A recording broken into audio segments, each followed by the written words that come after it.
All right, guys, TacticalRab back again today. Hope you're all doing well and enjoyed your day so far. Welcome to episode 27 of the Breaking Point podcast. Joined here by EasyMac, Austin, EasyMac O'Neill. It's going to be a cracking episode. With so much happened this week. I think we've been needing a week like this as Call of Duty fans. It's been a while since there's been a load of storylines, a load of drama coming around. Finished off with an absolute banger match on this final Sunday. Lots to dive into, Austin. How you doing? Not bad, not bad. Just enjoying my off day. Went out this morning, and it's been a good day. So gonna knock this out. Beautiful stuff. Yeah, no Lion Man with us today. Unfortunately, Monday he can't make it. Usually we get him for half an hour at this time, but not gonna happen unfortunately. Also streaming this right now live on Twitch, twitch.tv/GG Breaking Point. You guys want to check it out, watch it live, follow the stream, all that good stuff. It'd be greatly appreciated. Also on all the audio platforms, Spotify, Apple Podcasts, YouTube. Hit the subscribe over there. Lovely stuff. Episode 27, not bad for a podcast, I think, Austin. To be honest, because usually if a podcast gets past episode 10, it's not doing too bad. Yeah, we took a risk at the beginning. We didn't even know it was gonna last as long, and now here we are. Beautiful stuff. Cool. So the chat's having a good time, most certainly. Let's dive in. A few topics to run through before we get even to the matches. And I mean, the matches were interesting. We can certainly say that. Like some of them were the most dull things I think I've ever seen in my entire life. It's pretty much the first time in the season that I've had to like prepare topics for the second video of the day that aren't the matches. Usually there's something that happens in the matches which is good enough for the second video after they conclude. But this week it was like, yeah, I mean, I'm just gonna find another topic to talk about because I'm not wasting my time with some of these and turned out understandably so. Let's firstly talk about what there's been a fair bit of discussion. Obviously the format has been a big talking point as of late. Like, what can we do next season to make it better than this season? And there was some talk from SlasheR and some other pros about look, I think the OpTic guys were saying it as well.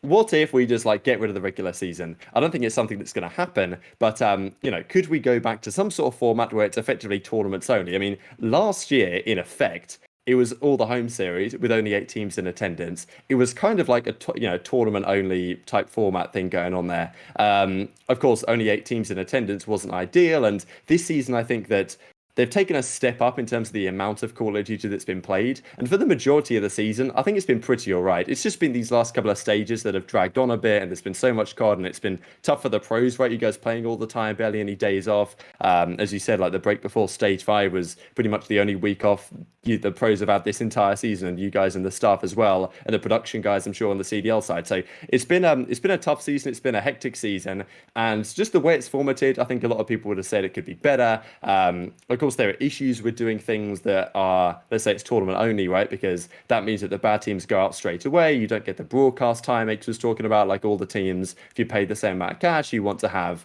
at least that amount of broadcast time that you're live on air and you can show the sponsors and stuff. So at least that is guaranteed in regular season play. But still, something to consider. I'm not really sure what the best solution is going forward.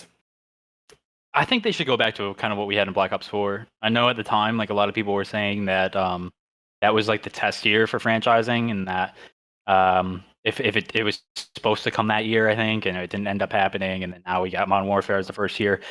So I really think that the Black Ops 4 format that we had, where I believe there was 7 tournaments over the course of the year, but then they also had the league matches during the summer.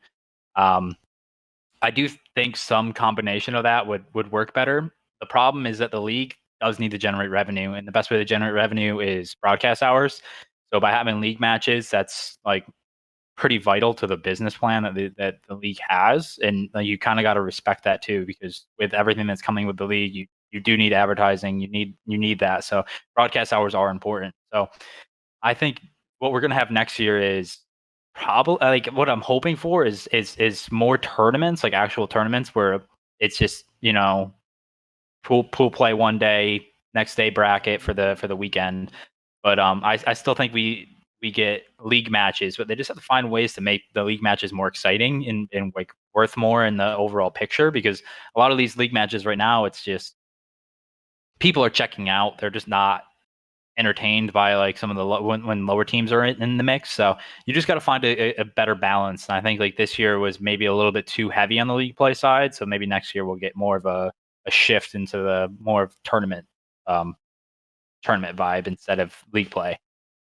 Yeah, I like that. I mean, especially the fact that fans are coming back, like lands are coming back. It makes a lot more sense now, I think, to try and make as many tournaments as you realistically can, because clearly that was I mean, it wasn't originally their plan, right? Because I remember right at the start of franchising, they wanted to do the home series weren't even like tournaments, right? They were just going to be league matches in all the different cities. Thankfully, they changed their mind on that one. But like, they had the idea of having all these tournaments all around the world with all the fans going to be there, and therefore you can do all the sponsorship activations and all the type of stuff that these organizations want to do. And now that is going to be possible again, at least next season. Probably they will think about doing more league matches. Something else I heard people talk about, maybe even you mentioned this as well, the idea that like, look, we've got two groups, A and B, and obviously there's only 12 teams right now, which isn't ideal. But in Black Ops 4, they used to do like cross-divisional play, right? Where, okay, like so the A side would then play the B side for like a couple of weeks, and it at least made things a little bit more interesting in terms of the overall standing. So you think something like that should maybe come back as well?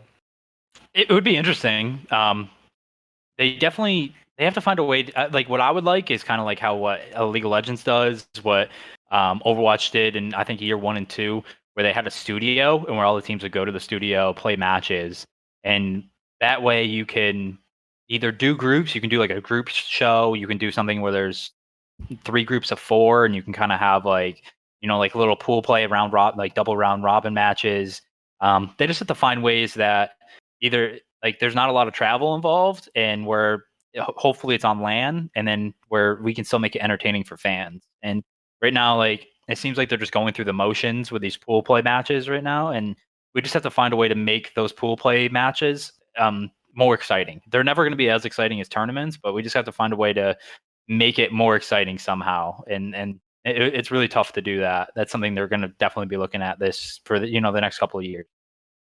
Yeah, agreed. I think it's a big one. And of course, I wouldn't be surprised if they try and keep those online matches online into next year. It just seems to be the way things are going. Like with a lot of, I mean, even for stage 5 major, I'm pretty sure we heard the casting talent isn't going to be there. Like they're going to still do the from home stuff they did before, which obviously is frustrating as a viewer. There's a lot of reasons really why the online stuff is just kind of annoying. And yeah, I don't know, like at least nowadays, it seems more viable to do that on LAN because before all the players would go to Columbus or whatever.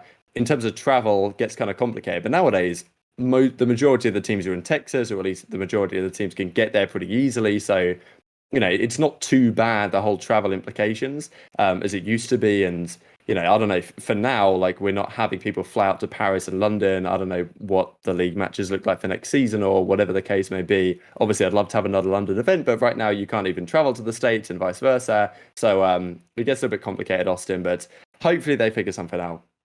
Yeah, 100%. They're gonna have to in the future because right now especially during the summer, the league matches just don't work.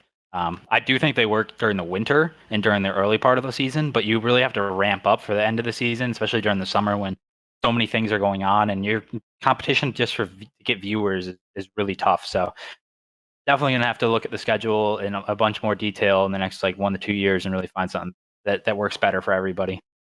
It's a great point actually, because I hadn't really I didn't really mind the league matches at the start of the season, because at the start of the season, there's been no competitive COD for months. Like you're getting back into it, you're enjoying watching the game, it's kind of fresh, like which teams are going to start off hot. But towards the end, it's like same old, same old. It's almost like we should just have had 4 stages and then just have like throw in a few more tournaments. You know what I mean? Like 5 stages, I thought at the start of the season was great, but in hindsight, it kind of feels like four Just and state drags four on. major. Yeah, like that was kind of like that was really good the way that whole thing worked out. And then maybe just, I mean, I don't know. Obviously, we'd love the league to start earlier, throw in some like tournaments at the start of the season or something like that. As you say, maybe you do have that regular season, that like 4 stage block with majors starting from, I don't know, kind of when it did in February time, but have like a tournament in December, a tournament in January, then do the 4 months of the league, then go to like, another tournament after the league's finished, or maybe 2 more tourneys then, and then the World Championships or something. I don't know.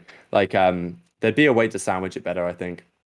My thing with the way that Call of Duty is approached, like the past 2 years, is they want to keep everything the same from the beginning to the end. And I personally, I really hate that. I think it gets really boring. Two of my favorite esports to watch right now are CS and Valorant, and it seems like every tournament is either a different format, a different feel. Like the color and graphics are completely different from tournament to tournament, and it just provides like fresh. It's just fresh every time you watch it. It's the same teams, and it's the same players, and you get a lot of the same matchups, but it just feels different. And something I hate that Call of Duty doesn't do is they're like afraid to change the format of tournaments from tournament to tournament to tournament because they think it's going to be too complicated. But in reality, what we should be doing is like in December. So if the game's dropping at the end of October, give the teams 1 month to practice, right? Get the practice, S&D tournaments. Everyone loves watching all that. And then personally, what I would like is a kickoff tournament that doesn't really mean anything. It's just prize pool, no like CDL points or anything at the beginning of the December, just because that's when you're going to get the most amount of viewers. You're going to get everyone, the most amount of players are playing the lobby. There's not really any sports going on. Just over in EU, soccer, F1, all that's done. And over in the States, you only really have hockey and the NBA, and both of those are at the early part of the season. And you have NFL, but that's pretty much it. And then you can go into like a league play at the end of December, January, and then have like different tournaments throughout the year. And then hopefully by the end of like in the summer, that's when you have your real banger tournaments that keep everyone engaged. Because right now, no one really cares about a league match. Like it's just so deep into the season. The league matches, they're all ending 3-0, 3-0, 3-1. So it's just not exciting to watch these anymore. Yeah, agreed. Absolutely. I mean, I think that's a cracking idea, and it's yeah, it's just the way things have gone. Really, it's kind of I don't know, it's kind of frustrating to see, but I agree. Like tuning into the CS:GO this past weekend, the IEM Clone or whatever it was, like it was the first time I'd watched competitive CS in ages because I used to be really into it, and then I feel like it was oversaturated somewhat. Like there was so many tournaments all the time, but tuning into the big ones is always just a great time. And I agree, like just it was a breath of fresh air to be honest. And then you watch that's run by ESL, and then you go on to watch like one run by Blast, and then they've got completely different graphics, and the game's the same, but it feels a bit different. I haven't really got into Valorant yet, but like I know they're obviously doing fantastically well over there from the numbers they get and just the way the league is structured. Like Riot Games always do a phenomenal job. And I think Activision can take lessons from leagues like that and figure out the way to do this a little bit better than they are right now. Of course, we're in year 2, going into year 3, but you know, there's just been a lot of concern, right, about players are going to move on at some point. Like we've got to get this thing figured out at some point. And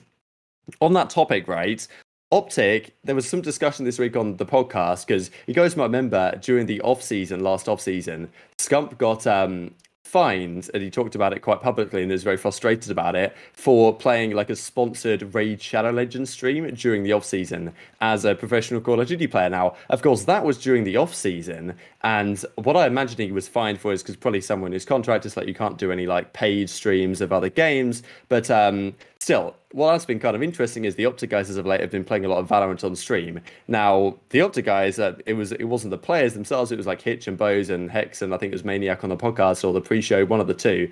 And they were discussing like, look, I don't think necessarily that the CDL is going to be particularly happy with them streaming Valorant right now, especially with a guy like Scump when he could be playing Cold War, and Cold War doesn't really get many views on Twitch at all, and then they're playing a lot of Valorant. Like, it's obviously not the best look for the league, and I don't know if the league could really do anything about that or even challenge him, but it might be just something that creates a little bit of friction, and there's obviously a little bit of friction already, right, with the fining thing that happened last season between Scump and Activision, and you wouldn't want that to be like the straw that broke the camel's back, I suppose, of Scump deciding to step away from competing, right? Like it's obviously a concern. Yeah, it's a very interesting topic, and it's also like a quite actually delicate one because honestly, we don't know if the CDO is even mad at them. During the podcast, if I remember the clip, they were actually just talking like, "Will they be mad at us?" And then no one knew. So it was kind of interesting to listen to that part. But kind of what I'm concerned about is like it's the own players' channels, and I really don't think they police them after. I think they learned from the Scump incident at the beginning of the season. Um, I hope at least, and I think they improved from that.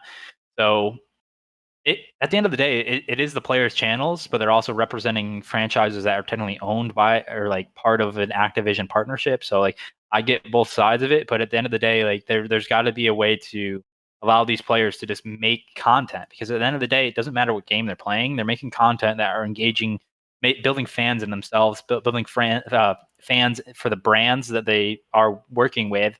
And at the end of the day, that is great for the esport. And if Scump playing Valorant hooks in a couple Valorant fans into watching the CDL, watching Scump's YouTube channel, or watching his stream, or something along that lines, that's good for our league, right? That's good for growing. That's good for pollinating from different sectors of esports. So There's just got to be a better way to do it. I really hope there's not going to just lock out people and just make them play Call of Duty, because I think that's also unhealthy for the mental side of the players. I think they do need to play other games to kind of detox, kind of get their mind right, and so it's just a really tough situation on that front.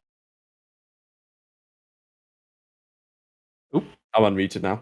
I think There you just as you were saying, I think a great point about like I guess stepping away from the game to some degree, especially in the off season, but also right now, because the OpTic guys, you can certainly say, since they've started doing the Valorant stuff, like we talked about it as to whether, okay, like, you know, should they be focusing on the game? People always talk about this, right? It doesn't matter what happens. If there's some storyline like this, if OpTic lose, all the talk is, oh, you guys should stop playing Valorant. If they win, it's all of a sudden like, oh, wow, maybe it is like helping their teamwork or something. Do you reckon that's a realistic thing? Because there's been some talk about that, right? The fact that, okay, maybe the OpTic guys playing Valorant and stuff as a team outside of Call of Duty is actually helping them with their teamwork and the way they're playing together. Because to be honest, that seems to be the massive thing that's been fixed for them these last couple of weeks. Obviously, we'll talk about the matches in a few minutes here, but like that was one of the key takeaways to me, that OpTic were finally trading kills, not making too many mistakes, and playing together and coherent as a team. And I wonder if like actually playing Valorant as a squad has helped that to some degree. Yeah, that's like the strong misconception in the Call of Duty scene, that more hours equals like you, one, that you care more, and two, that you're getting better than people that are putting in less hours. In reality, you got to look at it as in like how useful. Like if you practice like really hard, your coaches are inputting, you're working really well with your team for 6 hours. I would rather have that than you going half-ass in practice for 6 hours and then doing 6 hours of eights, because you're getting the better practice. You're getting more out of it by actually working 150% in practice, and then signing off, detoxing, resetting, and then coming in with a fresh mindset, not being tired the next day, not being burnt out from Call of Duty, because second you get burnt out, you're not calming the correct way. You're not putting in that level of passion to get everyone else better, and it affects all your teammates. So I think I'm a big proponent. I'm a big believer that, take the after practice, that is your personal time. But if you want to spend that playing other games, detoxing, if you just want to go watch movies, if you don't want to do anything, just log off. Whatever you do that makes you happy, go do that, because the second we sign on at 1 o'clock, you're there to work, you're there to grind, you're there to get better, you're there to work with your teammates. So people look at it differently, but at the end of the day, what matters is what you're getting out of your practice. So if Chicago is getting 6-7 hours of practice and getting the most out of that practice, then sign off and then are having fun with each other playing Valorant, that's the best thing. I would be smiling ear to ear. Like that is the best thing they could be doing right now. So people just have to realize that by playing another game does not mean you don't care. It means that they just need a break from Call of Duty. They need a break. They're in a good mindset. They believe that they got the most out of the practice. So you just got to remember that when you see players doing other things other than just Call of Duty, that sheer hours do not equal how much passion you have. Yeah, that's a very good point. Like I remember there's this like Arnold Schwarzenegger quote where he talks about when training, when he would like 100% focus on every single rep, he got way more out of the reps than if he was like not fully focused or half-assing it or whatever, as you say. Like as you say, 6 hours of concentrated, deep, hard work, practice, concentration. That is like way more than I'm sure like the vast majority of pro teams manage. And if you can manage that, you're flying far ahead of the field.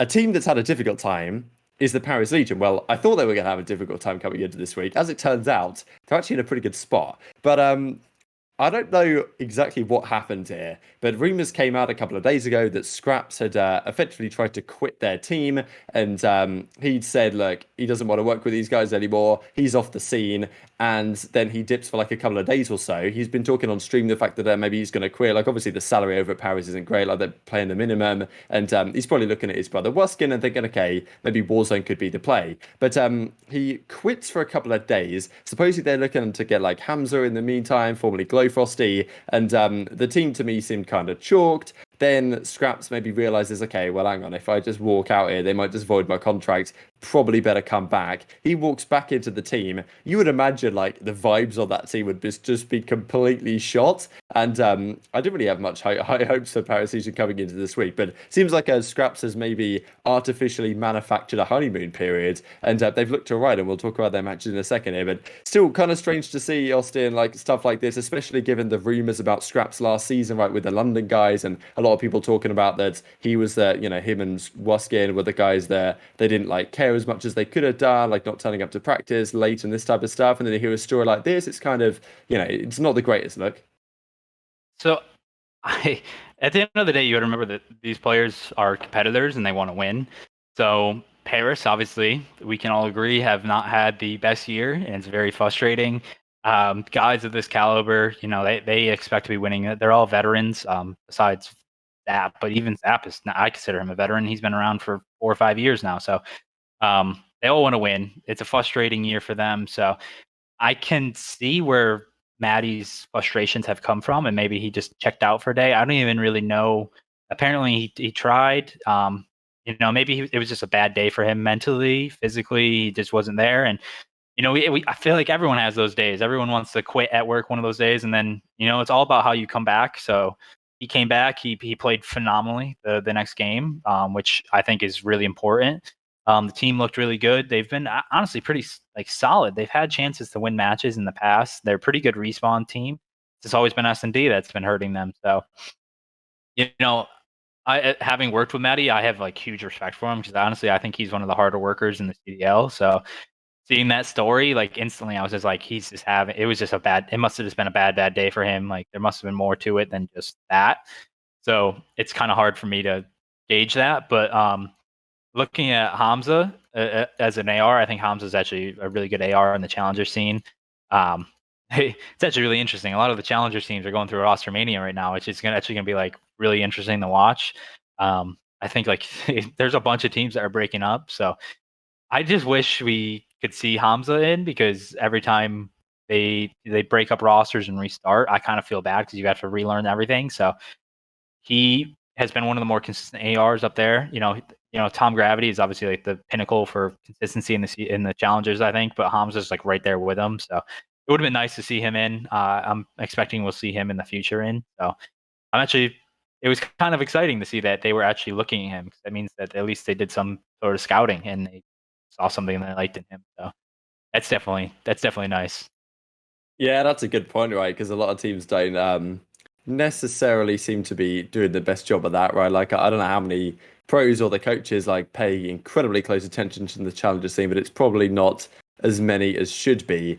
And I suppose that's a good segue into the matches that we had on the week. The Thursday, I don't even know if you want to touch on this, to be honest, Austin, because let me bring up these two matches right here. Toronto 3-0 LAG, Minnesota 3-0 Seattle. It's what even is the point? It was a quick day, and to be fair, that was the benefit of these series, right? At least it was a 3-0, didn't have to suffer through a 5-mapper when it's going to win the same way regardless. But to be fair, the problem is with these series is that LG and Seattle have effectively nothing to play for. They do have something to play for. If they go to stage 5 and get a good result, they can still make a decent amount of cash. This is why it frustrates me seeing these teams that seem to just have chalked it up. Now, obviously they're playing good teams. You can get 3-0'd, it is what it is. But looking at London and looking at Paris, for example, also teams that are out of the running, they still seem to have some fire in them to be look, if we have a decent result here, we get a couple of upset victories, not only can we play spoiler and also look good to potentially keep a spot in the league next season, but also we can make some prize money, get a good seeding, maybe get to the winners bracket for the stage 5 major, lock up a fair bit of cash.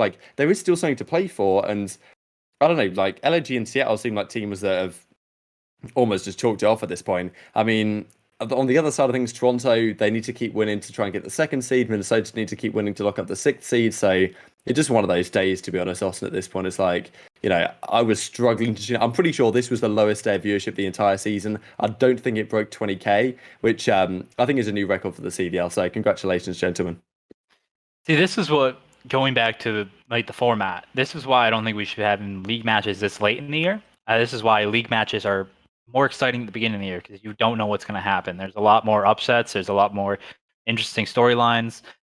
Having it this late in the season, people they don't even mean to, but they don't put 100% into these league matches at the end of the year because it doesn't mean as much. So that Thursday was just one of those days. I absolutely hate the excuse down to my bones that there's nothing to play for these teams. If the season ends today, how many of these players are going to be on the roster next season? And it's probably not many. So these guys should be battling, for their careers next season or a spot next season. You should be battling. You have a $500,000 prize pool for a tournament. What do you mean there's nothing to play for? It just drives me insane when I see that. People are like just complain that 4 teams aren't making the champs. Well, you have $500,000 prize pool coming up in 2 weeks. How about you play for that? Or how about you play for a starting spot next season? There's plenty. So yeah, but yeah, the Thursday matches were just like the pinnacle of why we shouldn't have league matches this late into the season, or pool play matches, like however you want to fit it for this. It should just be tournaments, so you ramp up the schedule at the end, not stay like idling throughout. So this was definitely one of those days that you could feel it. Yeah, for sure. I mean, thankfully, Friday was a bit more interesting. The weekend kind of ramped up, to be honest. Like, it took a while to get going, and eventually it kind of finished with a bang. So I guess we'll talk from the rest of this, like kind of team by team. I wanted to talk about Dallas because they had an interesting week. I wasn't incredibly surprised they lost to Florida, to be honest. I thought like I was going to take Dallas in this series as maybe a 55-60% favor, but I wasn't convinced by them by any means because Florida are good, no doubt. Havoc had a great series, and I guess we can talk about Florida here in a couple of seconds. But to Dallas go on to, I mean, it was kind of funny. You said like Mutineers should win every series online against them because Dallas, they have their difficult times online for sure, which is kind of ironic, really, given how it was talked about last season. But they bounced back against Rocker on the Sunday. They just about got over the line there. It was certainly questionable a couple of maps at that game 4. I mean, it seemed like both teams wanted to lose that game 4. To be honest, I don't understand what they're playing on their checkmate hard mode, but kind of another banger. But like if Dallas get the job done against Seattle, they should be locked up for the winners bracket. They also play Toronto next week, so not the easiest finish to the group stage for them. But still, Dallas to me, like they're not great in the groups, but if they can just get to winners bracket for the major, like they're always going to be a threat. I think with I don't know, Crimsix just seems to be such a different beast online. I don't know how. I know he's talked about how it's difficult to get himself fired up for these games. It felt like their teamwork wasn't quite there because I don't think they're all in the same. I don't think they're all next to each other like some of the teams are because he says that the internet at the Dallas facility is pretty awful. So I don't know. I feel like when you're separated geographically like that, it can make quite the difference. And on LAN, I think they were so much better, and I'd expect to see that again once we get there. If Dallas can lock up winners, whether they can get top 2 again, I think is going to be a tough task with the other teams improving very quickly indeed. Yeah, so it's actually kind of funny to me because now Dallas said they have kind of bad internet, and then Chicago said they had bad code, like network, like connecting the servers, and everyone moved to Texas to get better internet. But now it's the second team that's had bad internet from Texas. It's just kind of like ironic. On to California, maybe. Yeah, but Dallas, honestly, I like how they've been playing. I've been saying that for a couple of stages now. They're very teamwork reliant. They have good system in place. When I really like their breaks, it's like the best part about this team. Honestly, you saw it at the last matchup last map they just played. I believe it was Checkmate Hardpoint. They needed the break. They had like 10 seconds. Perfect execution. Shotzi goes down. They make the correct plays on the map. So, I honestly, it's I hate saying it, but Dallas always just does bad in pool play matches because I feel like they just don't take it 100% for each league match, which sounds weird, but I get it kind of. But them on a league match compared to a tournament is just night and day. So losing to Florida, who honestly, when Florida are really hot, they're really chow heavy. So like when they're hot, they can beat almost any team.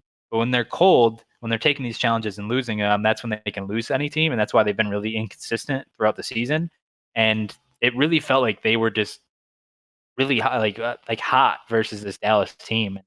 Shotzi wasn't playing 100%. Krim and Illy obviously had a rough series, so I definitely, I don't consider that a huge upset. And I expected Dallas to bounce back, and it was an impressive win for Florida at the end of the day too. So not bad.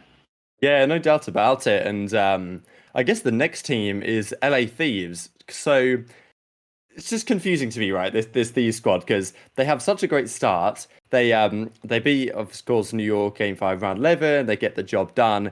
In the next series, they play as well up against London, and then okay, they look pretty good against you guys in FaZe. I mean, it wasn't a complete blowout. Like they won a crazy. Honestly, that map was ridiculous. A BZ shot Yeah. bodies 5-2 up. Like I thought a stat that was insane from Random and Stats pointed out was that SlasheR is undefeated on Moscow Search and Destroy with Los Angeles Thieves. And like that is the play that he made to keep the dream alive when it was round. It was 5-5. Like kind of half turns on a Beezy, completely destroys Simp out of the window, finesses Celium and gets the three piece. Like one of the best plays I've seen in Search this season, no doubt about it. Like SlasheR had to play that exactly as he did to win that round, and he nailed everything. So credit where it's due there. But that's the thing, right? Like SlasheR had a great couple of moments in that one, and then of course they end up losing to FaZe because most teams lose a phase at the end of the day, lose a couple of close hard points. It is what it is. It happens, but at least they looked competitive. And you think they come against a Paris team that's been looking, I mean, obviously there's all the drama that goes down before the week even kicks off. And all of a sudden they lose that series as well. The game one, like immediately halfway through the game one, I was like, okay, we've seriously got a series on our hands here because just the way it was playing and I know it just felt like Los Angeles Thieves weren't all there. Like there was a couple of ridiculous moments with John Wright where he kills himself with a grenade. Then like he gets that insane four piece that Paris gifted to him. They lose the round 11 anyway. And SlasheR goes like 48 in 70 over the series for a point 0.6 KD, minus 32 in the slaying. Not something you see every day, and that now puts them in a really precarious spot because they're now 2-2. If they lose to OpTic, they're 2-3. Paris hold the tiebreaker over them. So from looking locked up for winners, it's actually very much in doubt now, right? And there's quite a big bench on that team. I'm just saying, Austin. Yeah, so I mean, this team is like really frustrating to watch because they honestly have a lot of talent. I think everyone's main concern going in was, who was going to be that entry sub, who was going to be that entry slayer. And I feel like Draza has performed like leaps and bounds better than what a lot of people expected on the sub. He definitely performed well above my expectations of him. At the end of the day, he's been a very, very good player throughout the year. I honestly think he's been better on the sub than on the AR. And then you have Kenny and SlasheR, two veterans on the ARs, right? You think they've been performing pretty consistently all year. They should be like perfect, right? And that I feel like Kenny's been pretty consistent throughout the year, but I feel like SlasheR's been really hot or cold. Like I feel like one day he's putting up a 1.8 for a series, and then he has a series like he has against Paris. So I feel like he definitely has to find some consistency with his gameplay. I was a little bit concerned with John. I feel like he was supposed to be like that number two, the slaying SMG. I feel like he's been playing a little bit too selfishly. He's been struggling. I would say. I think they need to get more production out of him. I think he's just got to find a level where he can at least put like the bare minimum in for them, and then have the other three be stars like they should be.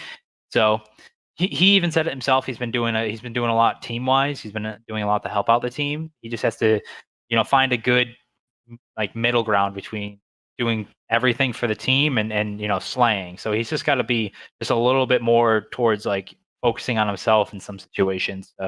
You'll find that just with playtime. So, but the main concern now is with Thieves being 2-2. They play Chicago. Right now I think everyone would be crazy to say Chicago is going to lose that. I think Chicago's the favorite there. I feel like they're going to cap that off. I feel like they're going to try to go 5-0 this group stage. If LA do lose that and they end up 2-3, now you look at Paris, right? Paris has London and New York, and they would have to just win one of those two to be 2-3 and win that tiebreaker. And London is actually playing phenomenally right now. I feel like they are doing what I just talked about earlier. They're fighting for next year. They're fighting to win this tournament. They want to go out on a high, not on a low. So that's a tough matchup for Paris, but I kind of like Paris versus New York right now. I feel like that is a game that they can win. I feel like they have a little bit higher chance in that one.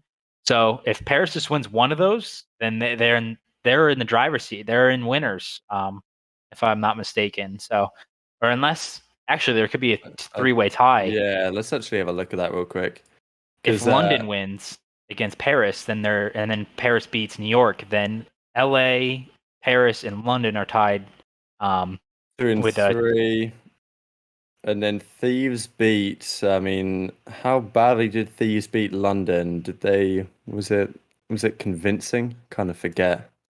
Um, but yeah, I mean, as we figured it out, like completely agree with the perspective on Thieves, right? Because Draza was great, but when he isn't so great, then you need John to be there, right? And in fairness, I was really impressed by just the eye test of John in that Paris series. Like just watching him play, the way he was shooting, the way he was moving on the map, I was very impressed. I mean, against FaZe, he had a tough time, but sometimes that happens, right? But it's just one of those things. But yeah, it was the slasher question. And to me, from the slasher question, there's the additional angle of like, well, if I'm Los Angeles Thieves, I'm keeping a very close eye on Octane. And if Sasha keeps, struggling to perform for the rest of the season, then it's like, all right, well, let's just swap him out, send him to, I don't know, Rocker or something, and we'll get Octane in, and that's the route we'll go down. Do you want to just explain the tiebreakers real quick, Austin? Because I know you're typing them out. Yeah. So right now, the way it would work. So let's say Chicago does beat LA Thieves, and then London beats Paris, and then Paris beats New York. So those are the three matchups that you're gonna have to watch. Um, it would end in a 2-3 tie between LA Thieves, London, and Paris. So then the way the tiebreakers work is then you go head-to-head map count. So LA Thieves map count against Paris and London, and then so on. So right now, LA Thieves has a 4-4 map count against London and Paris. They won 3-1, lost 3-1. So then you got to look at the other two. So now London lost 1-3 to LA Thieves, right? So if they go 3-0 versus Paris, they would end with a 4-3 map count, which would put them ahead of LA Thieves, right? If Paris wins one map versus London and still loses, right? They would end with a 4-3 record, which is still better than LA Thieves, so they would win the tiebreaker. Like either way, So it works, right? Someone finishes with a better record, right? unless Paris win 3-2. Okay. No, no, yeah, no, they Yeah, but are. someone's got a better, right? Unless it can all Um, be tied, then like, because like Thieves are like a one record, right? no, because So, if London win 3-1 versus Paris, they would end with a 4-4 record. And then okay, I yeah. I don't know how that would break. I would have to look into that Yeah, more. then it goes to the next level. Yeah. If London 3-2 Interesting. Paris, they would end with a 4-5 record. So then LA Thieves would advance on that one. So it's very confusing. But at the end of the day, Wow. all you have to remember is LA Thieves versus Chicago, London versus Paris, and then Paris versus New York. Those are going to be the three matchups that you're going to have to really watch out for.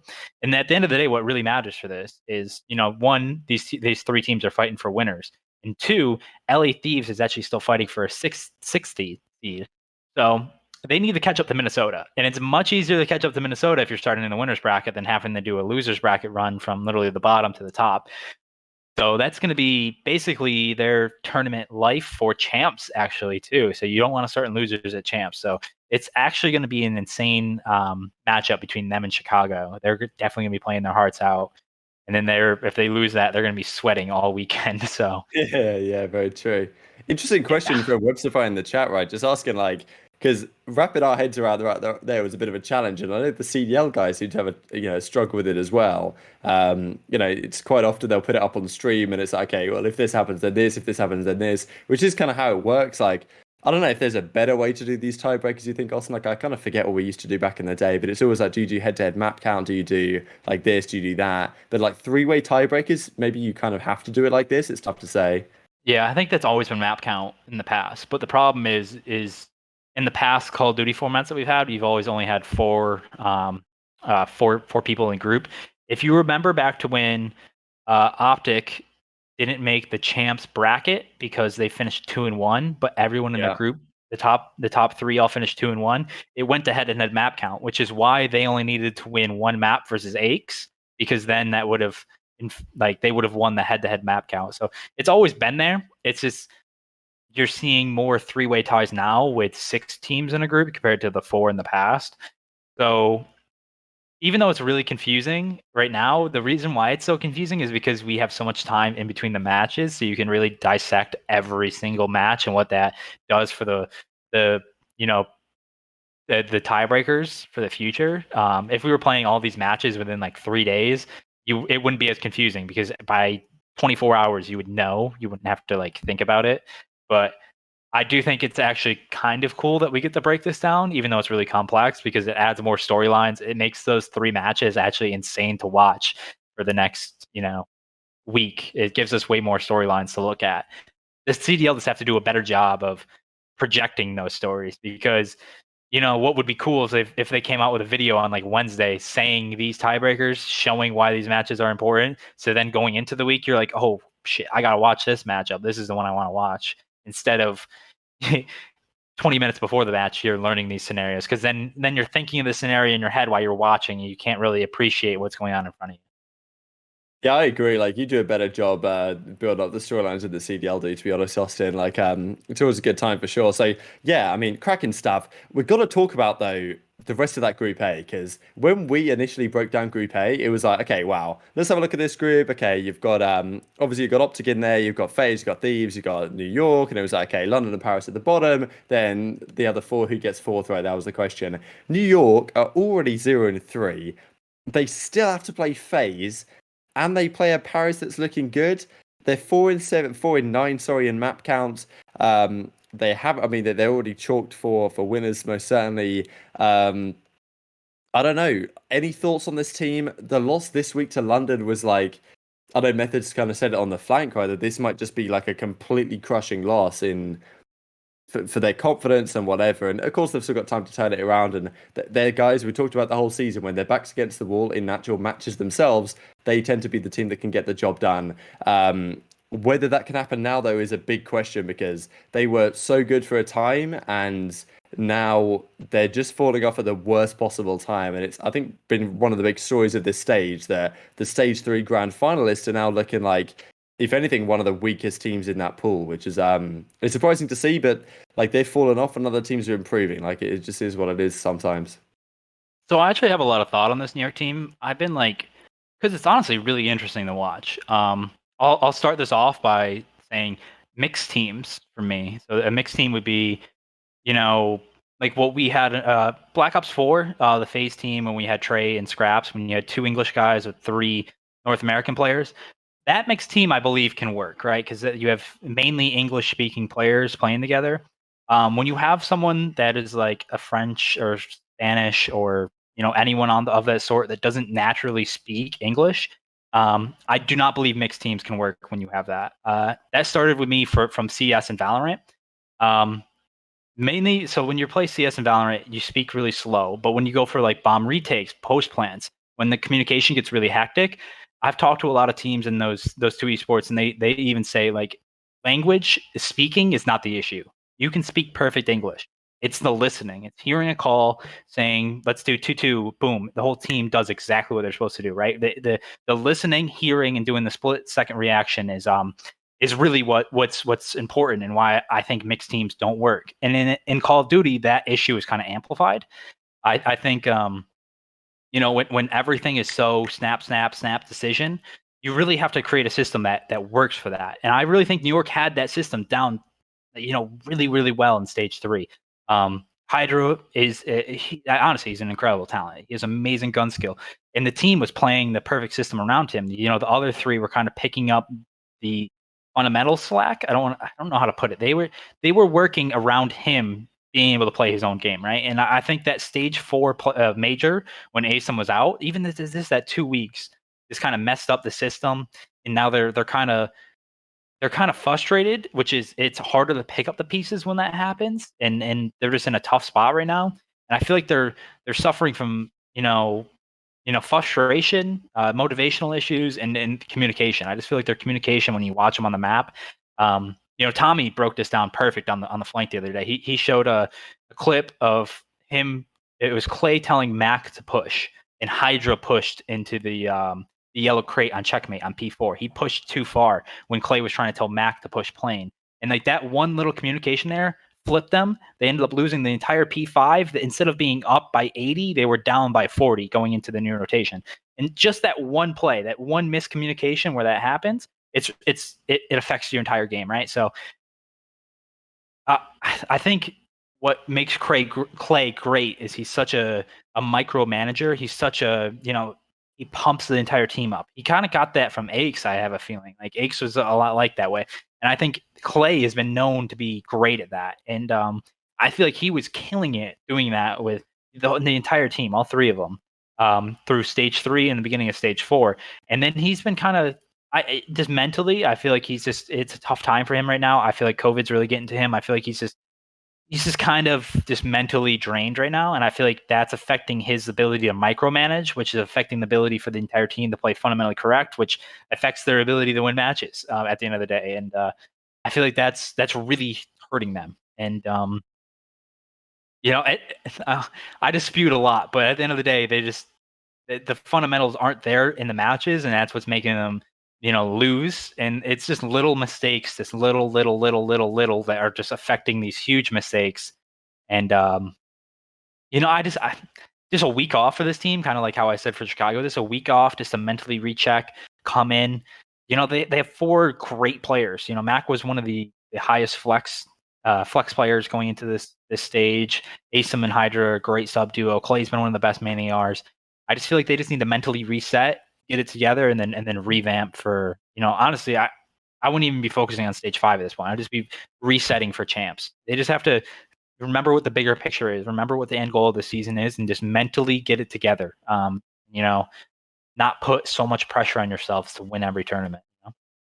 Yeah, I think a lot of great points in there. That's the thing with Clayster kind of being the talisman in a way. Like, obviously, there's so much talent on that team, but just the fact that all of them just look completely off. Like, it's not like one of them was having a great series, really. Like, I'm pretty sure in one of the series they lost, they all had like a 0.7, a 0.8. Like, no one was doing anything, to be honest, which is surprising given where they were. And people can speculate all day as to why they were figuring out and why it fell off. I thought your take was really interesting on that, like, mixed teams can't work because, okay, let's say we take that as a gospel. What do you do next season if you're in New York, right? Like, okay, maybe people have been talking about if one of the big players is going to retire next year, maybe it's Clay. But let's say it's not Clay, and Clay sticks around and maybe wins champs. Who knows? And like goes for the back-to-back, goes for the 4-beat, right? Who knows what happens? But still, if you're Clayster, like I don't know what your perceptions right now are of Hydra, and as you say, like the listening part, and Ben's talked about it in detail on the flank as well, that the micro communication stuff that may be getting to this team, and maybe it wasn't a while ago. People have been talking about the fact that at the time Garrison was like a massive go-to map, but to me, even at the time when they were on that crazy run, it's like Hardpoint is, I think, the most important mode. If you're great at hardpoint, you can just smash out series quickly 3-0, 3-1.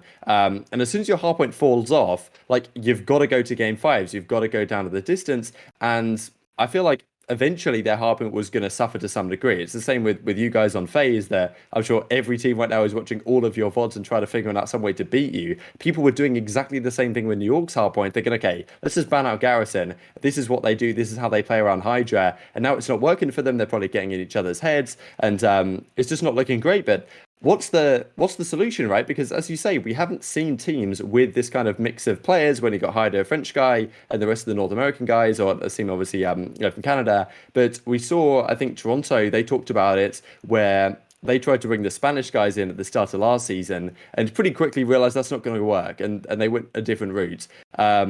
Like, is the same thing going to happen in New York, right? Like, what do? Do you ship Hydra off? Do you decide to build around him? Maybe that's a risky thing. Do you try and teach him English better? Do you give him more time? Because if anything, you'd have thought that like giving that now would be getting better, right, compared to when they first formed. So I think it's a really interesting discussion. If that is one of the core of their issues, it's tough to say what's going on internally. Yeah, and I definitely think it has been a core of their issue for a while. I think control is honestly one of the most team-oriented modes that we have. A lot of people can't really appreciate it because I feel like no one's really broke down control and why it's so, like, honestly, it's so analytical. Like everything you do, it's just big play after big play, and then a lot of it is breaking together. A lot of it is gaining map control together, and that is a mode that New York has been awful at. Okay, and that's a little bit of a red flag right away. And then in their hard points, they were playing a system that relied on the 3 players, playing really together, playing together, pushing up the map together, and then allowing Hydra to be that lurker that make the comfortable play, because he actually knows timings perfectly, right? Garrison, he had a lot of good timing plays in bricks. He's really good at that. But the problem is when you're so good at APOC and Garrison, and then the other 3 maps you're iffy at, you kind of can get exposed in the vetoes. And you see that a lot of teams aren't playing them on Garrison anymore, right? And I feel like New York hasn't played APOC, which means they've either fallen off on APOC a little bit, or they just don't want to play it right now. So they've been getting on Moscows and raids and checkmates, and I feel like they aren't 100% comfortable on that. They're making fundamental errors or making teamwork errors, on multiple hills, and it's affecting them. So when you have a big red flag in control, you have a big red flag on a couple maps on hardpoint, you have to be exceptional at S&D. And has New York been exceptional at S&D? I feel like we can both agree, very hot and cold. They have some days where they come out there and kill it. They have some days where they're really off. So you really can't have red flags across all three modes. It's just not a consistent formula to winning championships. Honestly, I think what hurt them the most is they kind of got the Florida syndrome. Like last year, Florida was dominant. Like they were scary last season for like a month and a half. I think everyone can agree on that. They had a month and a half like term, right? Like era, I guess, where they were just killing everybody. But the problem with that is you get so hot in the middle of the season, everybody is studying you, right? Everyone was studying New York, everyone was studying Florida for that. And then you kind of get found out, right? And you get found out late in the season, and then it affects you mentally, motivationally. You kind of, it's just like, where do we go from here, right? And that is the toughest part of the season. Honestly. That is literally the toughest part. And New York, they hit their stride in stage 3, right? And then they get found out in stage 5. Like teams are anti-stratting them. Teams are really, like, I was breaking down every garrison they played. I loved their garrison. I watched every single one, right? And if I'm doing that, every other team is doing that, right? So they unfortunately caught it literally right at the end of the season, which is the same thing that happened with Florida, and it's really tough. It's just really tough. So that's why I go back and I say they just, honestly, stage 5 right now, if I'm them, like, push it out. Just push it out. It's not, don't worry about it.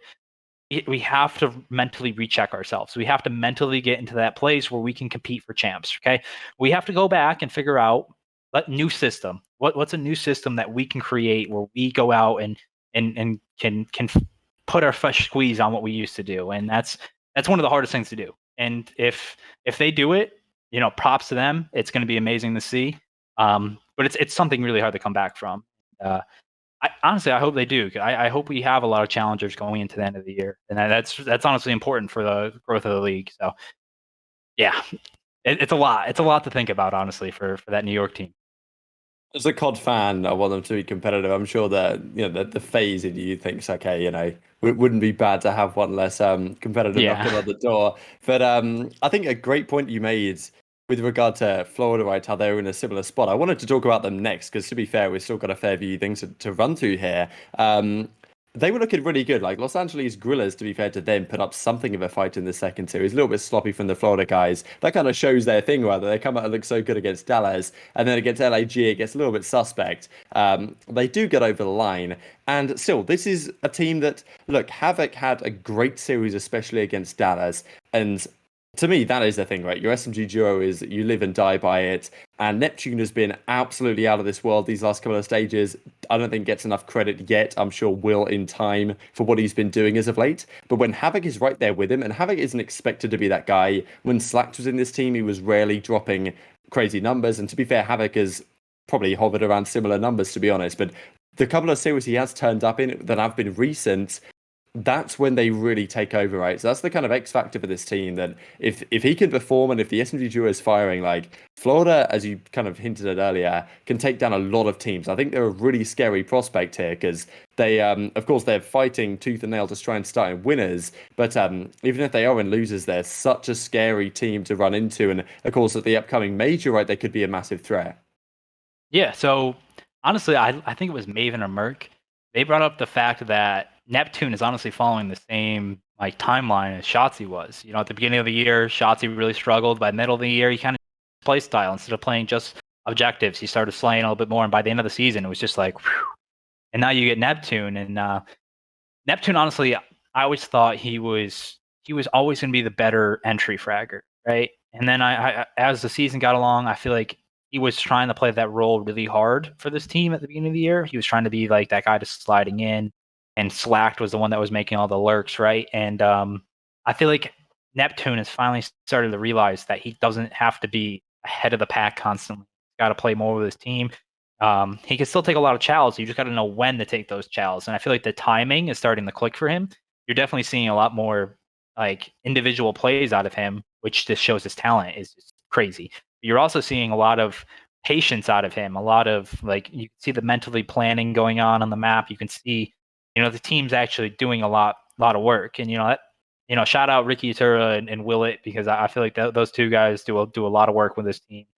And honestly, like Neptune is probably he's fighting for that number 2 in the Rookie of the Year for me. Obviously, like Insight, clear number 1. Honestly, I can't get over that guy. He's an amazing player.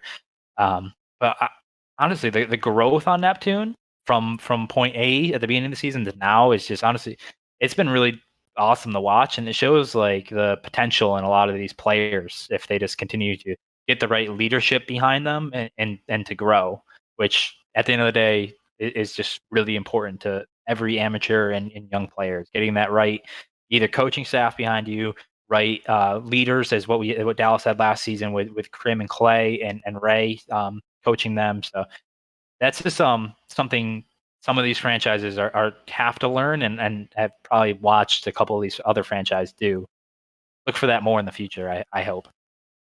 Yeah, agreed. And like what I was impressed about really with Neptune is like he seems to be such a well-rounded character as well, because it's not just that you need to be a player that is very talented and will improve over time. But you've got to be a player that's willing to improve over time and listen to your coaching staff and improve from the rest of your team and watch a lot of VOD and watch a lot of like even like you can watch a lot of this year's games that the FaZe guys are playing and the best guys are playing, but also a few years ago, like what were the best teams or what were the best players doing in my role and all this type of stuff. And it takes a player like that you see in his can't even speak, his interviews as of late, right, being very humble, very open, speaking I don't know, he seems to be like a great guy, a great character, and very willing to learn and improve. And that has got to be like, if you're a coach, if you're a leader of a team, it's got to be the best thing ever, right? Like a guy like Shotzi seems to be very similar. I'm sure Neptune has probably looked at what Shotzi's done last year and think, okay, I'm going to do exactly the same thing. And of course got the better of him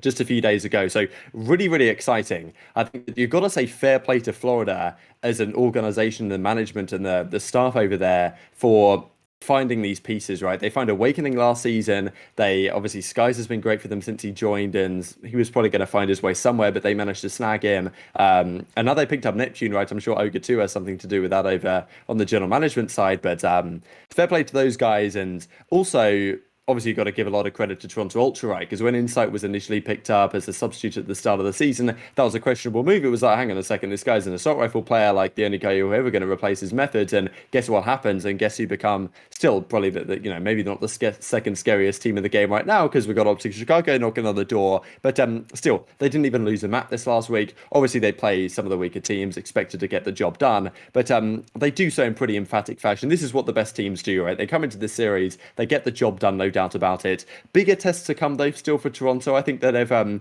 still got some work to do if they really want to compete. I think Clinics was a little bit off this week, at least statistically. I'd like to see a massive takeover series from him again, because when he does that, that's when when him and Vance do that, that's when, like, when they beat you guys in the grand finals, Vance had like a 1.44 and Clinics was playing phenomenally. Like, that's what you need to see out of Ultra if they're going to get the job done against the best of the best. And as I say, bigger tests to come here. They play Dallas, they play Florida this week, so looking forward to seeing how they fare. Cammy's been out of this world, but I'm looking to see Clinics step up, I think, this week.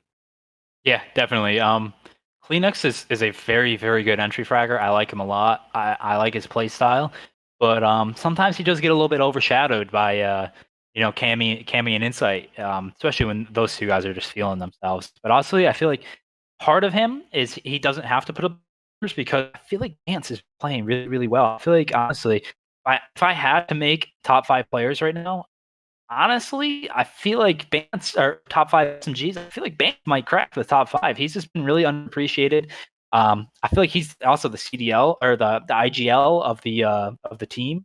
He puts in a lot of work in that regard. And after seeing Alec on our team and seeing one of those IGLs, like what he brings to the table, honestly, like I appreciate Ben even more, and especially because he also had a really low point at the beginning of the season. Really, like, mentally having a rough time, and he's brought it back, performed really well. So honestly, like, I feel like Kleenex will, when he has to perform, I feel like he'll be there. I feel like when they play one of the top teams. I feel like Kleenex is always going to be there for him. I feel like they don't have to worry about him like not being on the like not hitting it at 150 on the main stage. So definitely still have some positives there for that Toronto team. They're just a crazy good team, honestly. Yeah, 100%. I mean, we've got to talk about then, well, not actually technically the final series of the weekends, but this is like what I've been waiting for, really. Like the entire season, OpTic versus FaZe, it's been a while since this has been like a great rivalry with actually these organizations in play. Because last season, OGLA, like they played you guys in a grand final or something, but it's obviously not the same, right? When it's like not the right organization. And then there was Huntsman last year. It wasn't quite the same there, even though Huntsman versus FaZe was something we were waiting to see for quite a long time. So it's been a while since OpTic versus FaZe has been a big deal, especially because the majority of this season you guys have been bossing it. And if not winning all the respawns, winning all the searches, the last time OpTic won a map against FaZe was back on February the 14th when they first played you guys in stage one. Since then, it's been a couple of 3-0s, and now we come in here. I mean, I kind of wanted to go through this on a map by map basis because there's a lot to say on each of these individual situations. The Moscow hardpoint, first of all, like it was, to be honest, it was great to see OpTic looking as good as they are because this is what like Call of Duty needs, to be honest, when the most popular team, that being OpTic, are not only playing incredibly well, but are competing with the best and mixing it up and taking series the distance. And it's just great for COD in general when, at least, you know, what's been somewhat boring the last two stages that FaZe has just been so dominant that it's like, why do I even watch these bloody tournaments? FaZe are going to win anyway. Even if you are tested, seems like you get over the line. This time wasn't the case. 13 win streak snapped in the end. Game one, just wanted to run through quickly the Moscow hardpoint because Envoy, got to give him so much props, right? He went 29 and 14. I thought the comms from the OpTic guys are very impressive. I thought the way they were holding and breaking hardpoints was something that we haven't really seen for them do on Moscow because often they're somewhat slow. They take their time. They fail to execute and the rotations haven't been great. But this time they honestly put on a bit of a clinic right here. And Envoy especially, right? And not an easy map to go double positive with the SMG, Austin. Yeah, they definitely. So go like starting with the vetoes real quick. So this was kind of it's kind of tough to explain. So this series, even though it was for the first seed, it's still great practice for champs. Honestly, when you go into that, so we know that Chicago is a great Moscow hardpoint team. We've obviously been like a great Moscow hardpoint team too. So this was kind of like one of those square up hardpoints that Chicago chose. They chose this one. We have had some issues on the map the last couple weeks, honestly. So this was just great practice. I think they had like 4 or 5 breaks on us. They played really well teamwork wise. Right now the meta on this map is really break heavy on P2. A lot of teams are getting a lot of breaks, and that has shifted a lot from even a month ago. So I feel like that's just a major issue. We're definitely seeing a lot of good film that we could break down. So even though we lost this map, it was honestly like, it's just more stuff for us to look at the loss. On the Chicago side, honestly, like that, this textbook breaks. Honestly, I can't say that enough. They just textbook like gameplay. Envoy was amazing. There was one play he made. We had a really strong P2 setup. We shut him down on street. And honestly, that's the easy part is the first push. The second part of P2s is the hard part. Because they're all spawning usually in different locations. You usually get like 2 Eskies and maybe like 1 mid, 1 statue. And then that's when it kind of gets mixy. And Envoy made a great play. He kind of baited the 2 guys that came front and he kind of snuck up through the middle and kind of I think he was prone and he crawled over the stairs and then popped up and got a key 2-piece and kind of, broke the hill just with that. And he played really well in that first map. That was kind of like one of those maps where it's just top gameplay. It's just top gameplay by Chicago. Yeah, absolutely. I mean, game two, it was interesting to see Miami arrive, right? Because we hadn't seen OpTic. I'm pretty sure the last time OpTic played this was against you guys on February the 14th. It was kind of crazy to think about. And Scump managed to get his first kill on this map the entire season, so fair play. And it was an interesting game. I mean, OpTic went up 4-2. They looked really good. There was that crazy round that Cell almost clutched the 1v3, and Formor hit some insanely crispy shots at long range. I mean, if Cell had clutched that, I just felt like he was going to do that, right? And then Formor on 10 HP just beams him across the map and gets the defuse in. But impressive adaptation for you guys, right? Like going over towards the B site, making that work. This is a thing that you've got to be good at to win search and destroy maps consistently. Is it's not just your strats off the break, but it's like, okay, 5, 6, 7 rounds in, what are they doing? How can we adjust to it? And that was what I was particularly impressed by with your performance here. And that's the thing with you guys at FaZe. Like, even if you're not playing your best Call of Duty, so hard to beat you because you'll find a way to win maps like this and close out 6-4 in the end and tie up the series. If I'm OpTic, I'm going in 1-1 to the control. I'm not devastated, but 2-0 would have been nice for them. Yeah, I was kind of shocked they left this map in because honestly they vetoed this map almost every time since stage 1. But again, this goes back to like the vetoes. At the end of the day, like our goal for this stage is to learn and to keep experiencing new maps because even though you can play it a million times in practice, there's nothing like playing it in an actual match with 80,000 people watching against one of the best teams in the league. So honestly, I felt like we could have won this map like 6-2. MC was like one bullet away on that round. There was another round where we just we made like three mistakes. It was honestly really frustrating to watch. The first couple rounds, but the adaptations we had in the second half, honestly, it was really nice. So on a map that both of us don't like, it was a surprisingly very good S&D. It was kind of sloppy on both ends, but it was still a pretty good map to watch at the end of the day. I think this is probably both of our like 5th best maps for S&D.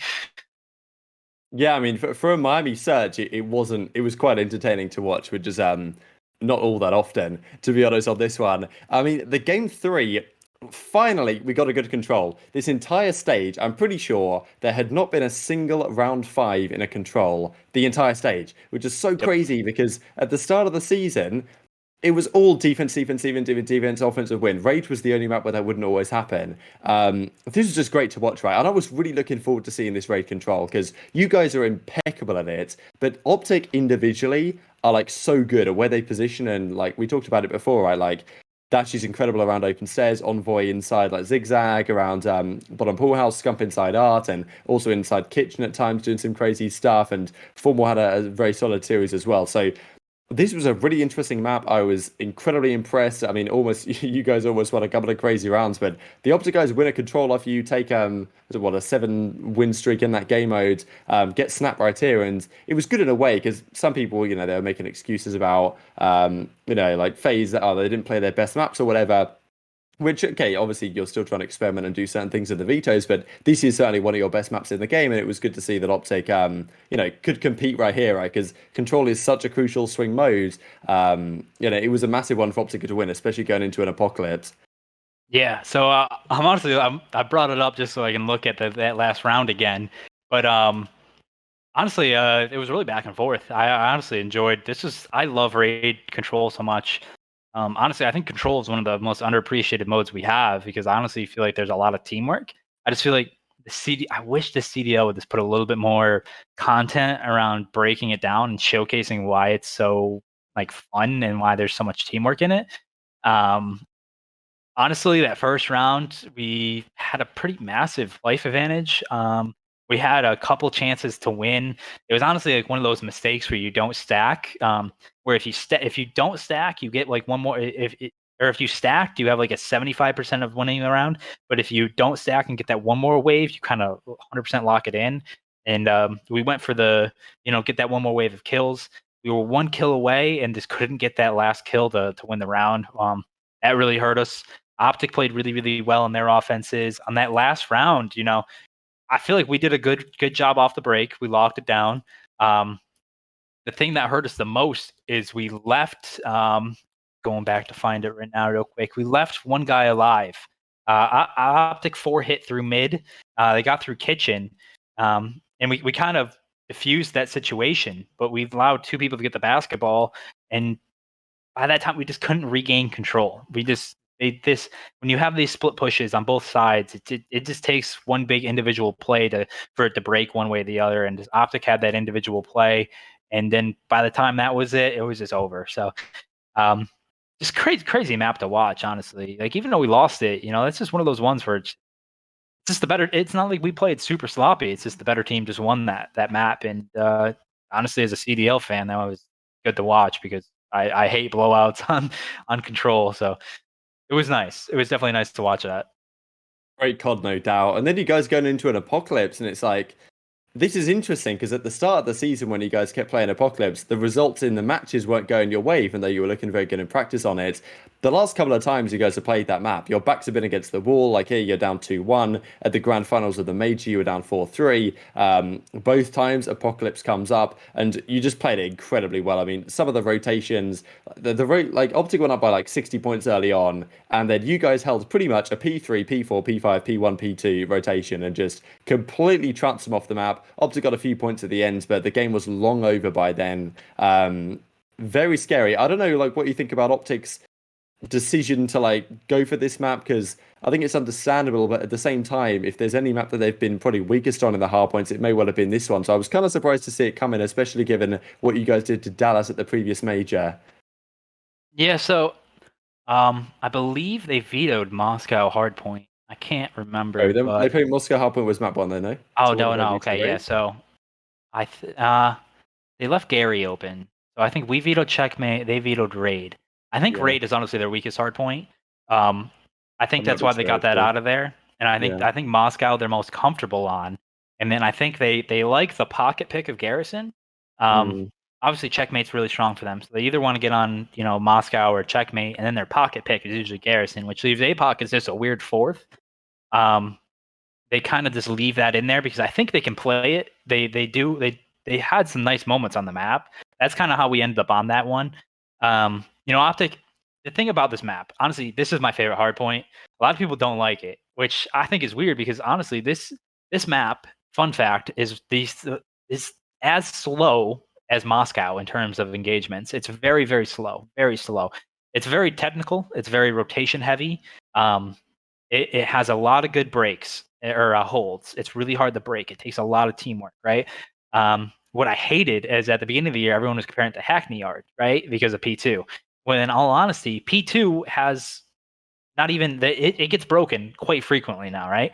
The two hills of the highest hold percentage is P4 and P5, right? Oh, Those yeah. P4 really easy to lock down, right? If you get that early rotation, you push out Coop, you're just focus them on the front, easy hold, right? You get a full 60 there. P5, it's really easy to push them out.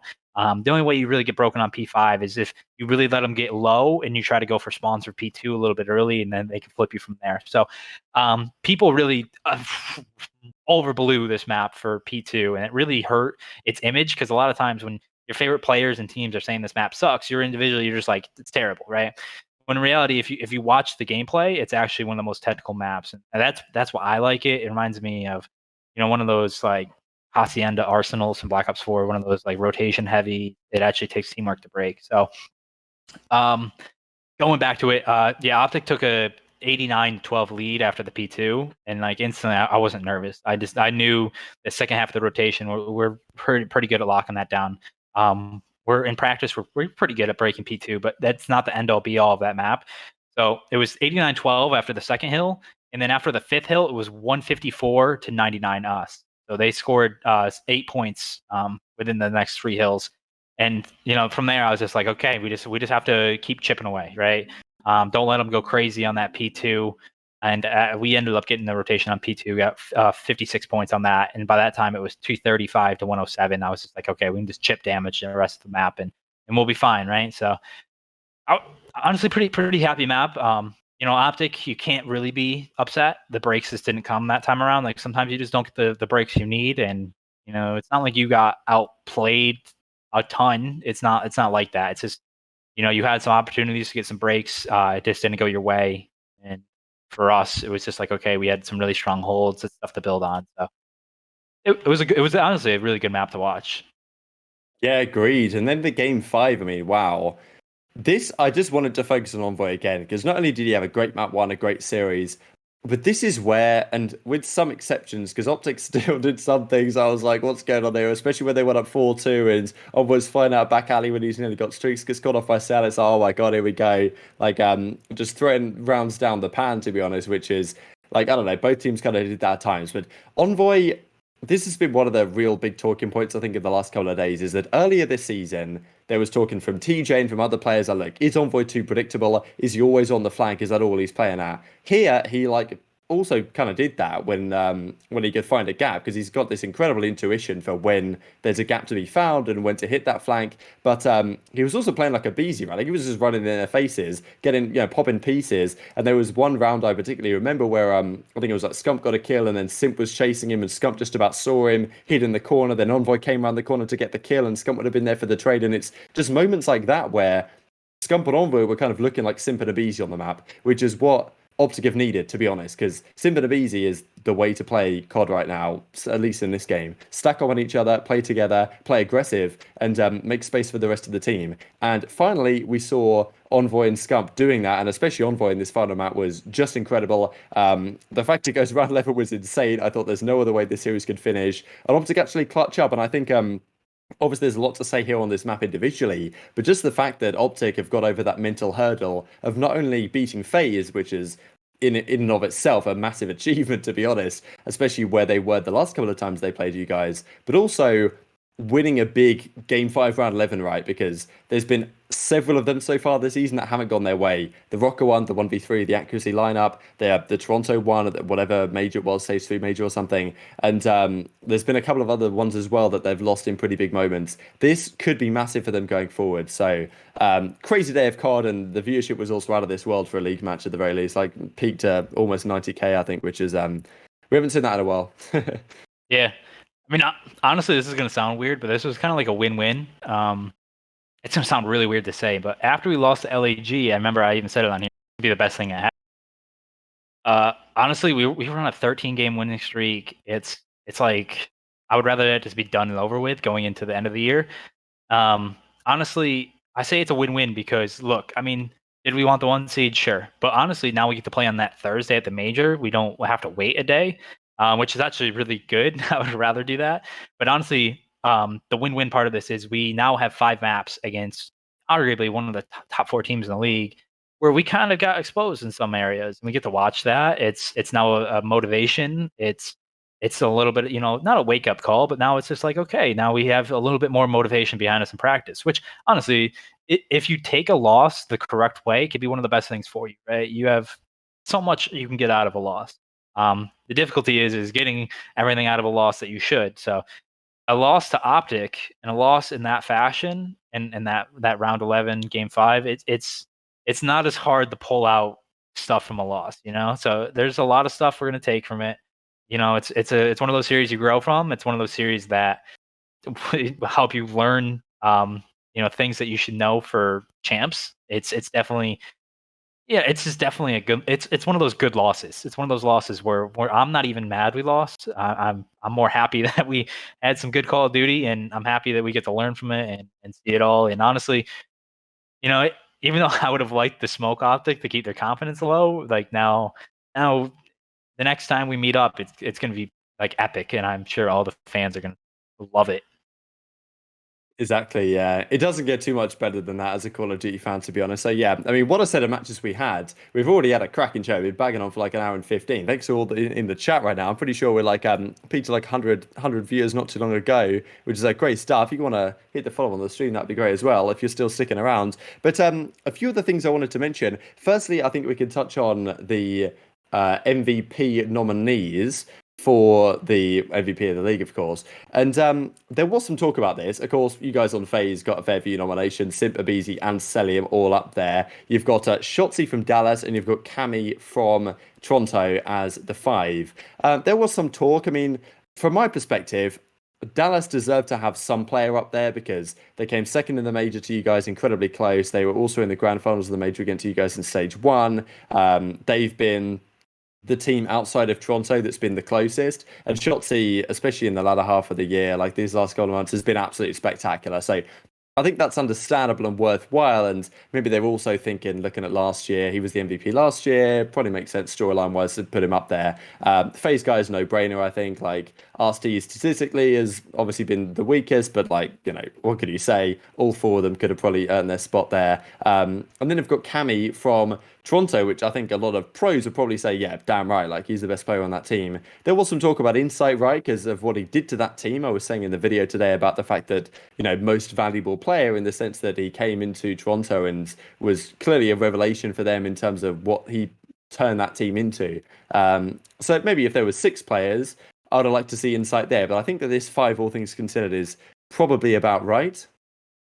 Yeah, I would have liked it if they just made 6. I feel like Yeah. Insight could have easily been in there. People definitely have like recency bias because they forget how good Shotzi was in stage 1 and 2. He was kind of under the radar in That's fair. stage 3, and then he played really well in stage 4. So I still think Shotzi should have been up there. Cammy is really hard not to have up there. He's been amazing.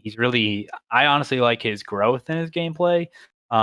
Just from, it's like stage 1 when you're talking about how as a flex, as a second slaying AR, you need to be in the power positions and know how to use that to your advantage instead of sliding out of them and more this aggression. And that's something where he's changed and he's been so good at that. So all and then the 3 guys from our team, I'll leave that as B. They all 4 of our guys deserve it, honestly. Those 3 wouldn't be up there if Alec wasn't the way he was, and if they all weren't as good of a teammates they were. So, like, honestly, all 4 of them are just amazing individuals. It doesn't take talent to listen, to be motivated, to be on time, to work hard every day, and that's something all 4 of those guys. I can promise you, they can outwork almost every person in the CDL. They are amazing at what they do. But I would have really liked 6. Just get Insight in there. I know. There could have been a couple different people. It's kind of tough to have anyone from OpTic considering they haven't had the best placements, but there's some contenders there.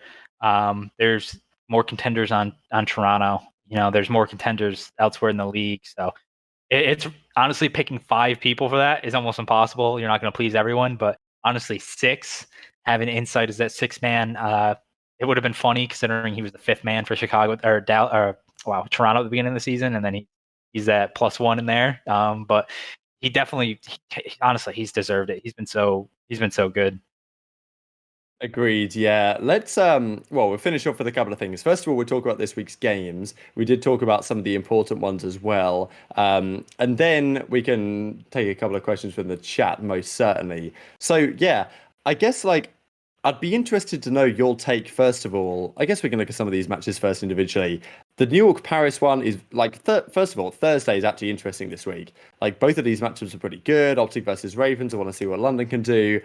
Subliners Paris, I'm certainly keeping my eyes on because if New York can bounce back here with a good performance, then coming up against FaZe on Sunday, maybe they can get something rolling.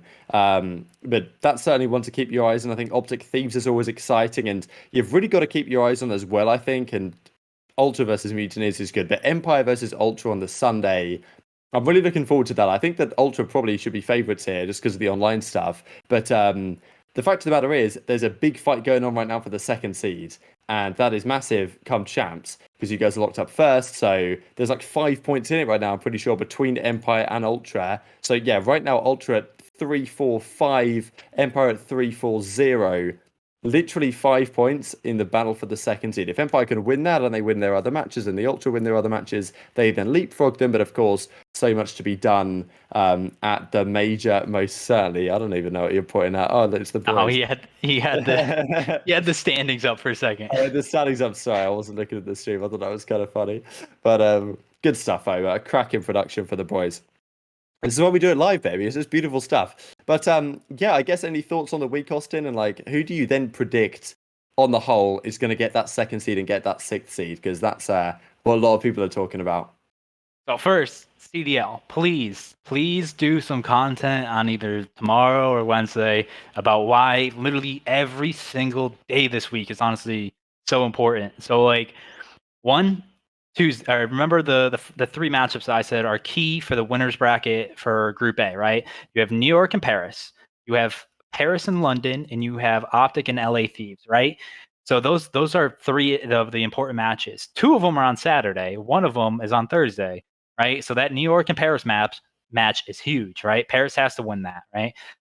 The Chicago, everyone loves watching Chicago. London is now fighting for pride, which I respect so much. That matchup's honestly going to be great.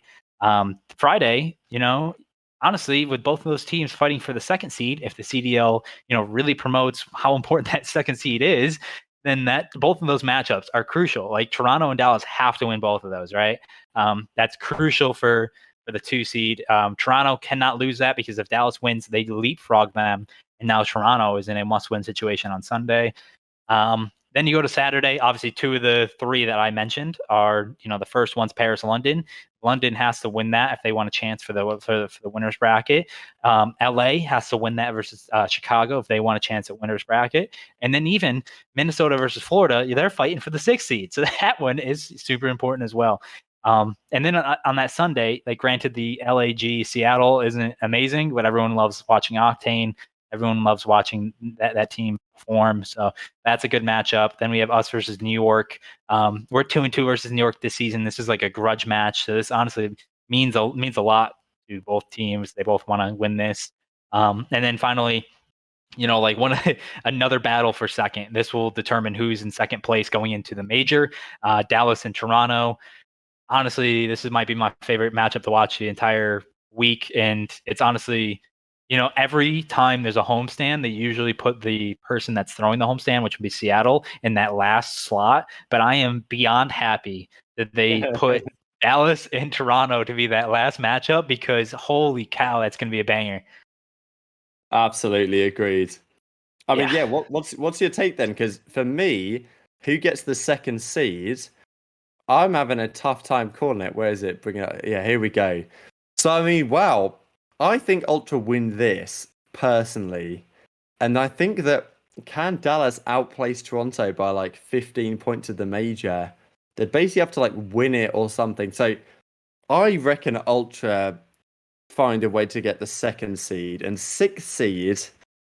I don't know, man. Like Rocker. Okay, let's have a look at Rocker's run this week. They play Florida, and that's their only game. And then the major, who really knows? And then because Rocker lost that game to Dallas, and they're in losers right now. Yeah, they are. Okay, so I'm gonna say that Florida gets 6th because I think that Rocker, if they lose to Mutineers, and I'm gonna say they do, and then they start in losers at the major, and Mutineers are going to be in winners at the major, then they can easily get another like 10 points on them. And I mean, if it's tied, then what happens? Does it go to map count? Yep. Like, if Dallas loses to it's better for Toronto, than map count.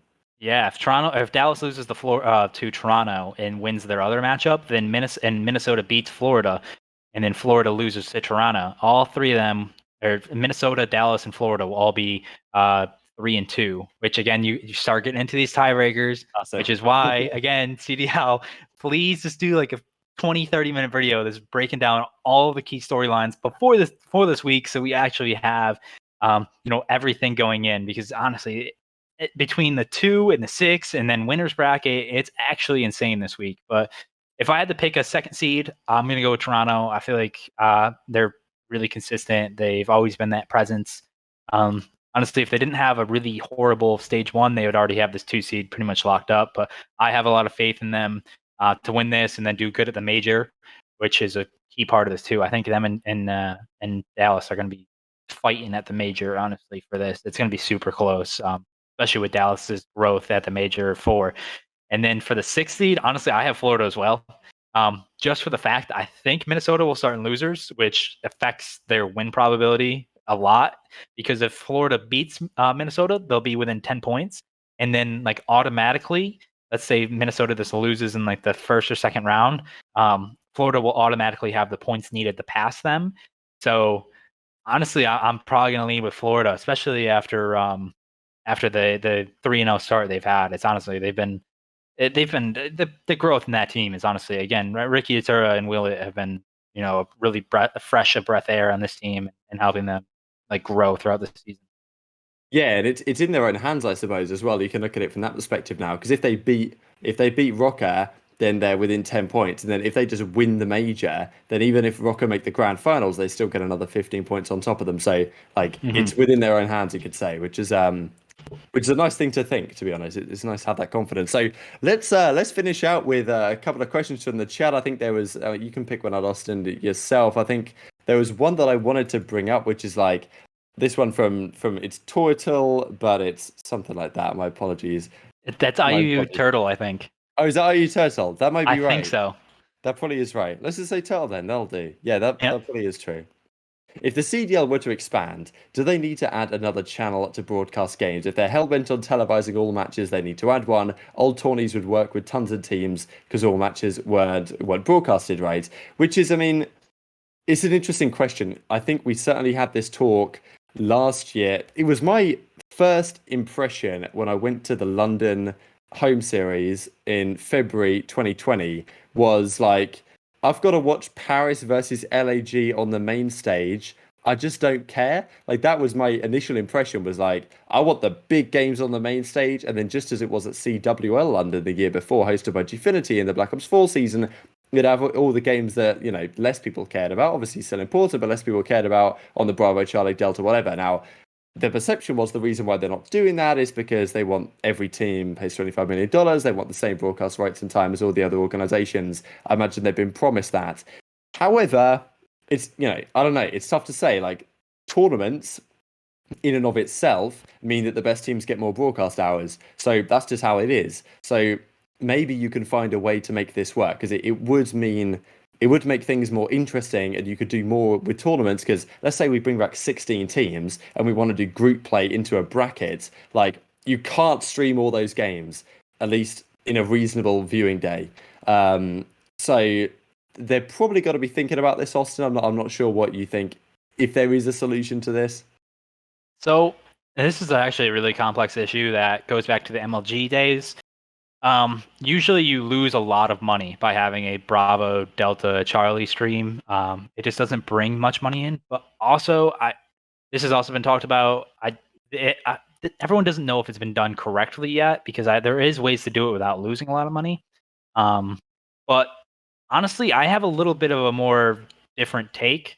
I feel like what they should do is so for the League of Legends Academy, the organizations can stream the matchups, broadcast it, have casters for it, and everything. So I almost feel like what would be a cool way to do this is if the CDL has like the mainstream, right? And then the other teams can broadcast their own games if it's not on the mainstream.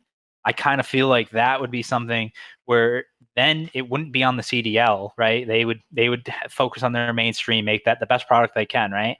And then if other teams want viewership for their teams for those games that aren't on the main stage, right, aren't for the main bracket, like honestly, like if a team wanted to like hire us to like speak over their match and like that's how like it's broadcasted for that one, then I think that would be pretty cool because then you could have a little bit different broadcast than the regular one. You could try a couple different things out.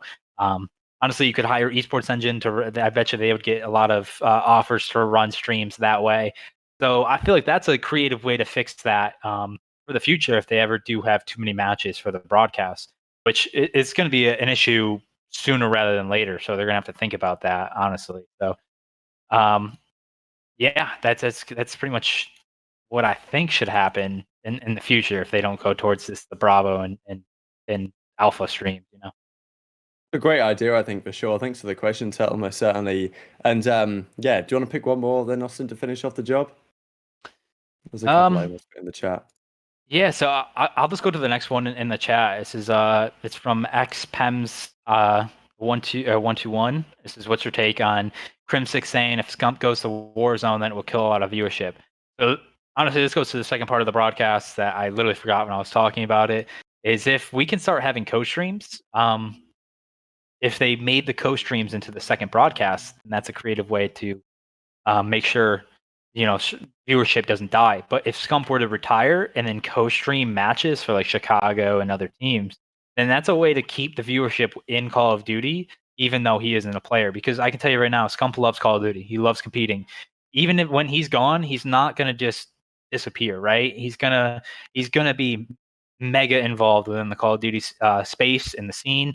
So if he can co-stream, if he can be part of the product, if he can be the face of the league almost, even though he's not playing, and co-stream this, give his opinion, really talk, really be free to do what he's always wanted to do, then boom, that kills all like thought of losing 100% of the viewership when he's gone. He's still going to bring a lot of that there. And who knows, if he's playing Warzone a lot, he can bring Warzone viewers into the CDL because right now that's the battle. Crowder, the head coach of our team, he streams Warzone. And a lot of his viewers and fans don't even know anything about the CDL because it's really hard to bring those two together. So maybe it would help. It would definitely help if he could bring Warzone people over. So I'm not as pessimistic on the kill viewership if Scump leaves. It just has to be, there's got to be ways to keep it coming in even after he's gone. So there's definitely ways to do that. I'm not as pessimistic on that side as other people are. Yeah, I agree. I think it's a nice take. I mean, obviously, we don't know when the YouTube deal's up and what that means for the co-streaming side of things, because obviously Scump's over Twitch. But if anything, it could even be like, I mean, we know that when Scump decides at some point to go full-time content, he's going to blow up even bigger than he is now, right? And as you say, I'm sure he'd be the first player that would absolutely love to like co-stream the OpTic matches and talk over it in that way. I think that'd be awesome. Obviously, not saying we want to see it have to happen anytime soon, but there is also the other part of this which I wonder about, which is like obviously when Scump does retire, and you would imagine at least the way that Call of Duty is right now, he'd go and play Warzone.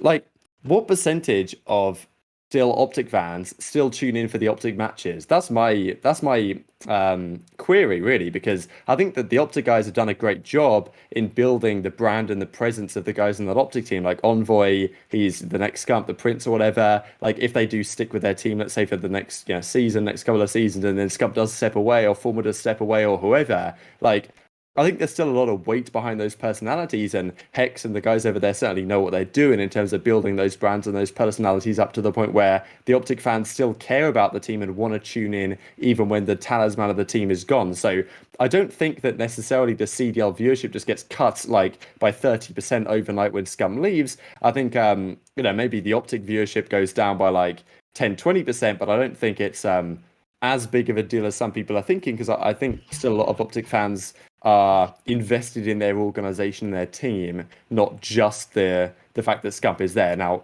obviously Scump has an impact, but I don't think it'll be as drastic an issue as some people are maybe implying, but maybe I'm wrong.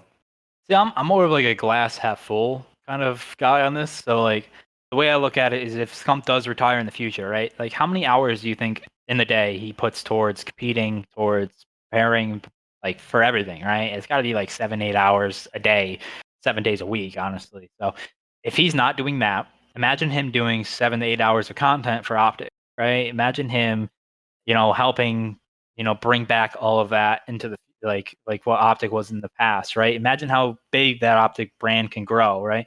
And then imagine him co-streaming. So he's bringing back content. He's still bringing OpTic into the spotlight, and then he's co-streaming matches. So I feel like there's still ways for that OpTic fan base to continue growing, and I still feel like there's ways to CDL continue growing. It's just got to be done the correct way, and it's got to be a partnership between not only just OpTic in the league, but everybody. There's just got to be better ways to doing co-streaming, to doing the broadcasts, and it's just partnering with the big personalities and making sure that we help them bring viewers into the CDL, not worry that it's just the CDL, right? It's got to be a partnership between people. You got to make that work, honestly. Yeah, absolutely agreed. I mean, well, good way to end it, I think. What a cracking episode we've had. Thanks to all those who have joined us in the chat. It's been an absolutely fantastic time. Any final words before we finish off the job, Austin? I mean, next week, you guys, let me look at who you guys play real quick. Got, New York. well, one match remains to be playing up against New York, of course. So, yeah, obviously, interesting match, no doubt. I'm sure you guys are looking to prepare nicely. And there's still a chance to get the first seed, but, I mean, it'd be interesting to see how things go. It's a long shot now because OpTic would have to lose both. I think both of their matches. Yeah, because they're 3-0. So honestly, it's a long shot. But at the end of the day, as I said, now we get to play on Thursday at the major, so we don't have to sit around on that Thursday and help other teams. So it's honestly a little bit of a positive the way you spin it. I don't know. So honestly, the guys all love playing Clay in New York. It's kind of like a funny rivalry between like the dad and the sons. Of course, yeah. So honestly, I like playing New York. It's always a good matchup. So I'm pretty excited for the weekend. But honestly, I'm just excited the season's wrapping up and we get Major 5, we get the champs, playoffs, I should start calling it, because those are the two big tournaments of the year, and it's gonna be so fun to watch, honestly. Absolutely agreed. Well, thanks all for joining us for the episode. Well, leave us a rating on Spotify, subscribe to the YouTube channel, leave a like. Thanks, Omar, for doing a beautiful job of organizing the stream and all that good stuff on there. Hello to YouTubers. I'm sure everyone's taking the chat right now. I'll buy YouTube, to be honest, as we're finishing off the job. Thanks, Austin, for joining me. I'm sure Lionel will be back this time next week to break down all the crazy matches and drama that I'm sure will have happened, as it tends to be in the Call of Duty scene. Thanks for watching, as always. Take care of yourselves, and we'll see you next time.